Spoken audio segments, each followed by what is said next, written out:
सभी को ओम नमः शिवाय। जैसे कि आप लोग जानते हैं, हम लोग शिव महापुराण महर्षि वेद व्यास जी द्वारा रचित पढ़ रहे हैं। उसमें हम षष्ठम खंड पढ़ रहे हैं। तो आइए शुरुआत करते हैं। आज हम शुक्राचार्य की मुक्ति।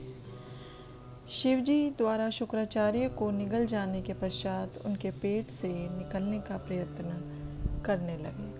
उन्होंने शिव जी के पेट में छिद्रों की खोज की जिससे बाहर निकला जा सके, परंतु वे असफल रहे। इसके बाद वे शिव जी के मंत्र को जपते जपते उनके वीर्य रूप में उनके लिंग मार्ग से बाहर आ गए। उन्होंने बाहर आकर शिव जी को प्रणाम किया। पार्वती जी ने शुक्राचार्य को पुत्रवत मानकर विघ्न रहित कर दिया। शुक्राचार्य को देखकर दया के सागर महादेव बोले, हे भृगुनंदन, तुम जिस प्रकार मेरे लिंग द्वारा मेरी शुक्र वीर्य से होकर निकले हो, इसलिए तुम्हारा नाम शुक्राचार्य हो।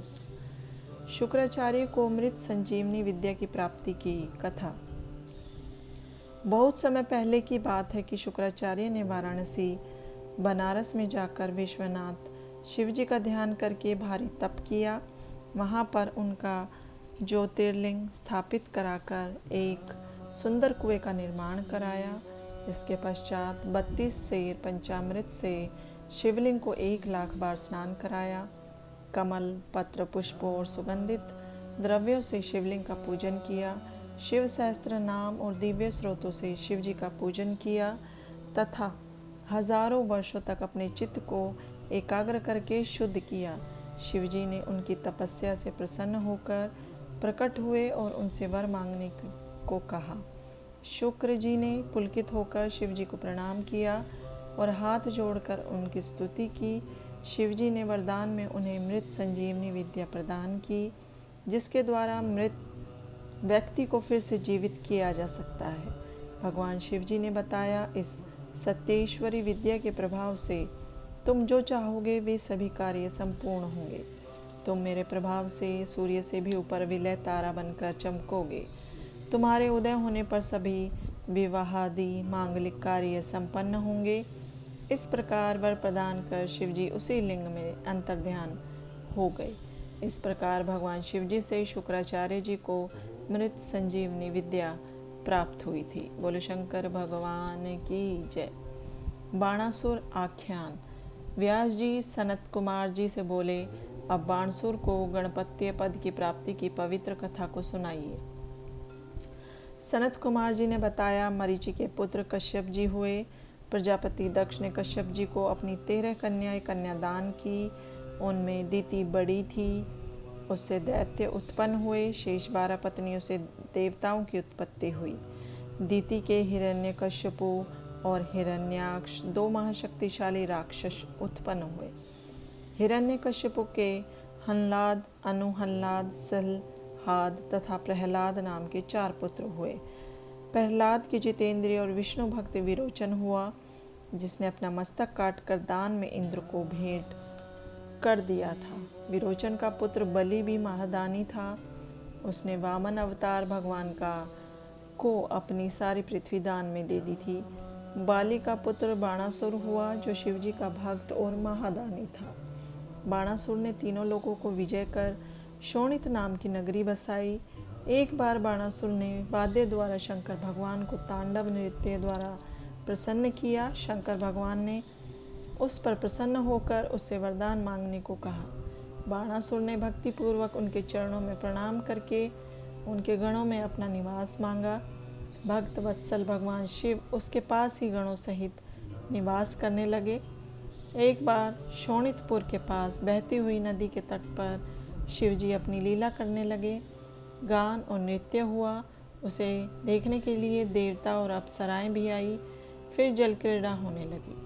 शिवजी ने पार्वती जी को भी कैलाश से बुलाया।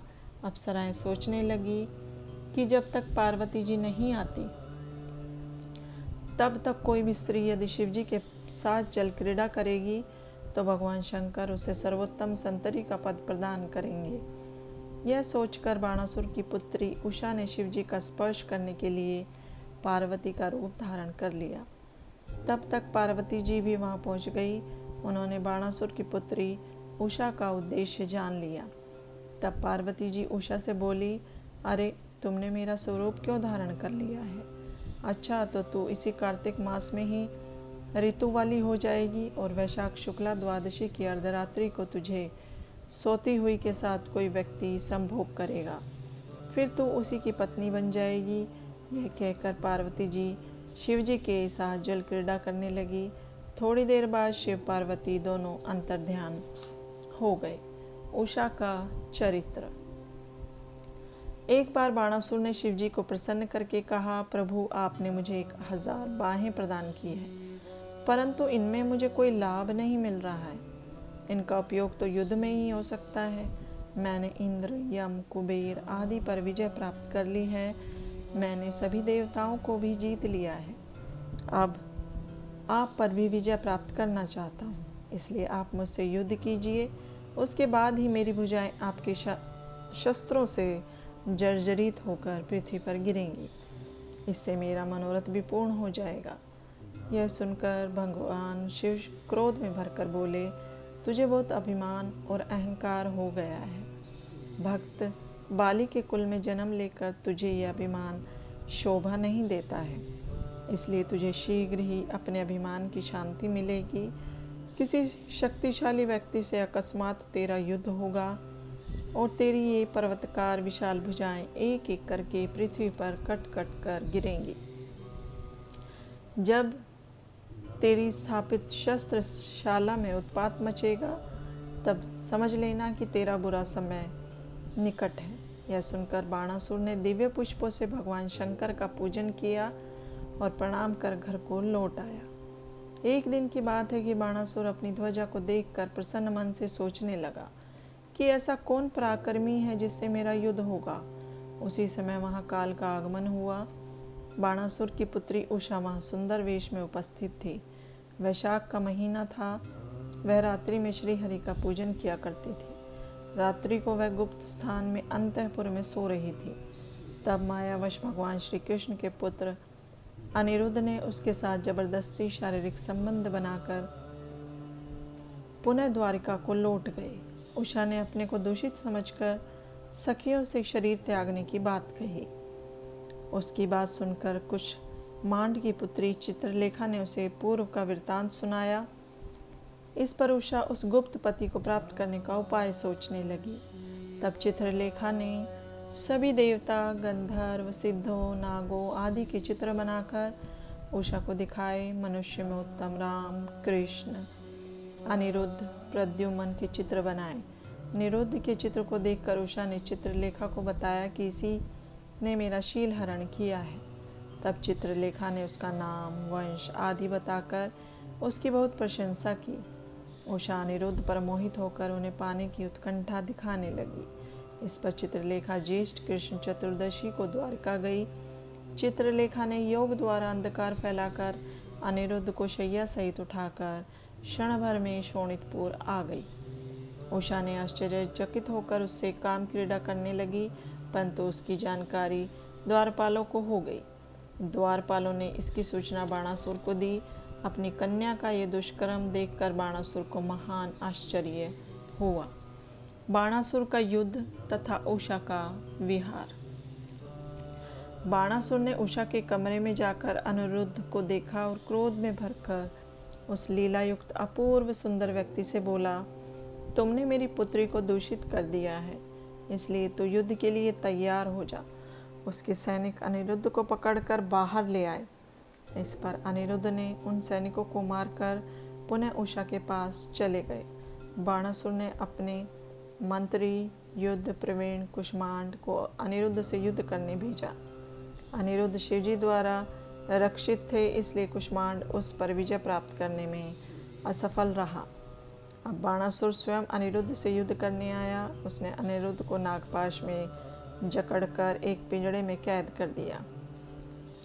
बाणासुर क्रोध में भरकर अनिरुद्ध का सिर काटने को तैयार होकर बोला, इसने मेरे कुल को दूषित किया है, बलात्कार का इसे यही फल मिलेगा।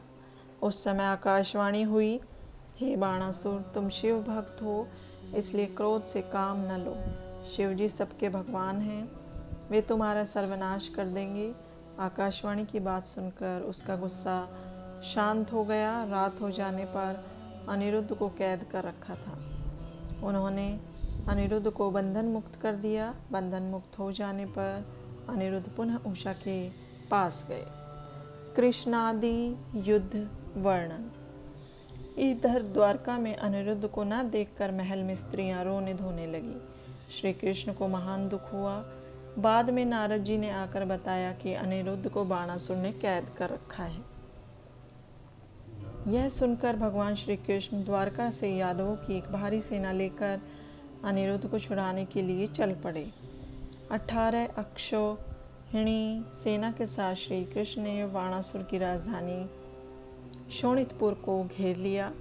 बाणासुर भी युद्ध के लिए चल पड़ा। बाणासुर के साथ भक्त की रक्षा के लिए शिवजी भी आ गए।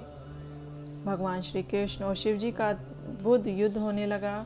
श्री कृष्ण का शिवजी के साथ, प्रद्युम्न का कुष्मांड के साथ, कूप का कर्ण से बाणासुर के पुत्र सांब के साथ युद्ध होने लगा। ब्रह्मास्त्र आदि सभी अस्त्र शस्त्रों का प्रयोग हो रहा था।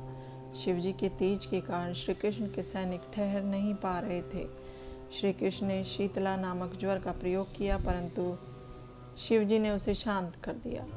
इससे भी श्री कृष्ण के विस्मय का ठिकाना न रहा। फिर श्री कृष्ण सहित सबने मिलकर शिवजी की स्तुति की। श्री कृष्ण बोले, हे प्रभु, मैं आपकी आज्ञा से बाणासुर की भुजाएं काटने हेतु आया हूँ, इसलिए आप संग्राम से हट जाइए। आप मुझे बाणासुर को मारने की आज्ञा प्रदान कीजिए। इस पर महादेव बोले, आपका कथन सत्य है। मैंने बाणासुर को श्राप दिया है, आप इसका वध कर सकते हैं। तब श्री कृष्ण ने जीभ्रण करके बाणासुर की भुजाएं काट डाली। जब बाणासुर की केवल 2 भुजाएं शेष रह गई, तब बाणासुर युद्ध बंद करके भगवान श्री कृष्ण को अंतःपुर में ले गया और वहां उसने अपनी कन्या को अनिरुद्ध को सौंपकर रत्नादि का महान दहेज दिया। उसने श्री कृष्ण का महान स्वागत किया। श्री कृष्ण अपनी पौत्र, वधू और पौत्र को साथ लेकर कुटुंब सहित द्वारका गए और वहां पर भारी उत्सव मनाया गया। बाणासुर को गणपत्य पद की प्राप्ति। बाणासुर अपनी अज्ञानता पर शिवजी के पास जाकर रोने लगा। उसने हस्त पदन्यास युक्त तांडव नृत्य किया। शिवजी उसके नृत्य पर प्रसन्न हो गए और उससे वर मांगने के लिए कहा। उसने शोणितपुर का राज्य उषा के पुत्र के लिए मांगा और अपना दैत्य वंश से विनाश की प्रार्थना की। शिवजी ने उसे गणपत्य पद प्रदान किया।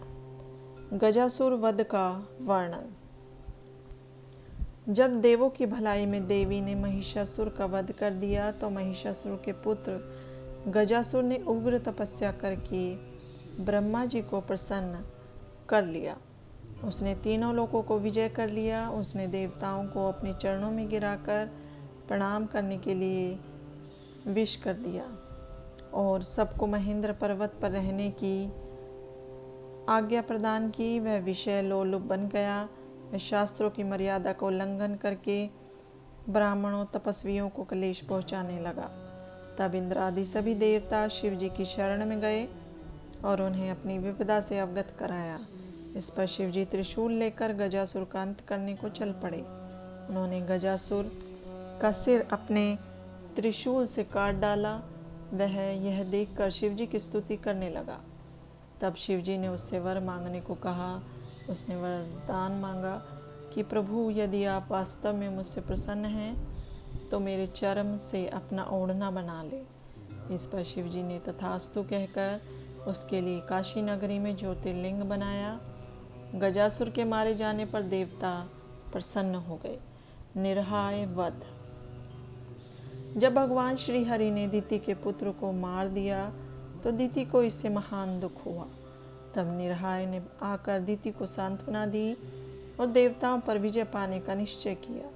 उसने दिति के पुत्र के मारे जाने का कारण ब्राह्मणों को माना, इसलिए उसने ब्राह्मणों का वध करना प्रारंभ कर दिया। काशी नगरी को ब्राह्मणों का मुख्य स्थान समझकर वह काशी पहुंच गया। वह काशी में ब्राह्मणों का वध करने लगा। निर्हाय दिन में मायावी मुनियों की भांति ध्यान लगाकर उनके बीच में बैठ जाता और रात्रि होने पर ब्राह्मणों की पर्णशाला में जाकर उन्हें चीर कर खा जाता। एक बार शिवरात्रि के दिन वह एक शिव भक्त ब्राह्मण को खाने हेतु गया, परंतु वह ब्राह्मण शिव कवच पहने हुए था, इसलिए उसे न खा सका, बल्कि शिव जी ने प्रकट होकर अपने मुष्टि प्रहार से उसका अंत कर दिया। बिंदल उत्पल नामक दैत्यों का विनाश। बिंदल और उत्पल नाम के 2 दैत्य थे। उन्होंने तप करके भगवान शंकर से यह वरदान मांगा कि हम किसी से ना मरे। वरदान प्राप्त कर वे अब बहुत अभिमानी बन गए। उन्होंने सारे ब्रह्मांड पर विजय प्राप्त कर ली। उन्होंने देवताओं को भी जीतकर उन पर तरह तरह के अत्याचार करने लगे।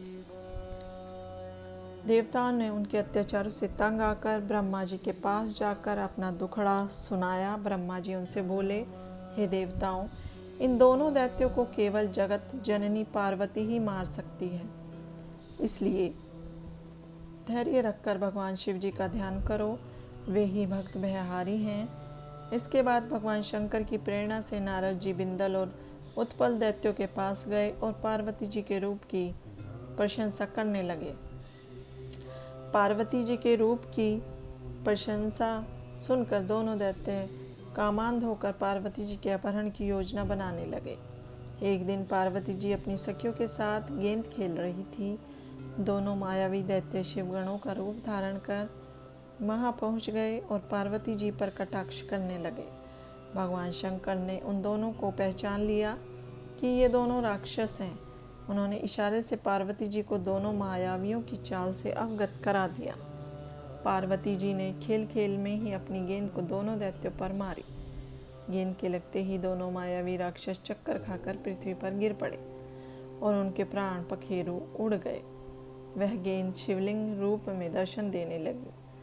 वह जगह ज्येष्ठवर के पास कंदकेश्वर के नाम से प्रसिद्ध हो गई। शिवलिंग के प्रकट हो जाने से ब्रह्मा, विष्णु, इंद्र आदि सभी देवता वहाँ उपस्थित होकर भगवान शिव की स्तुति करने लगे। बोलो शंकर भगवान की जय।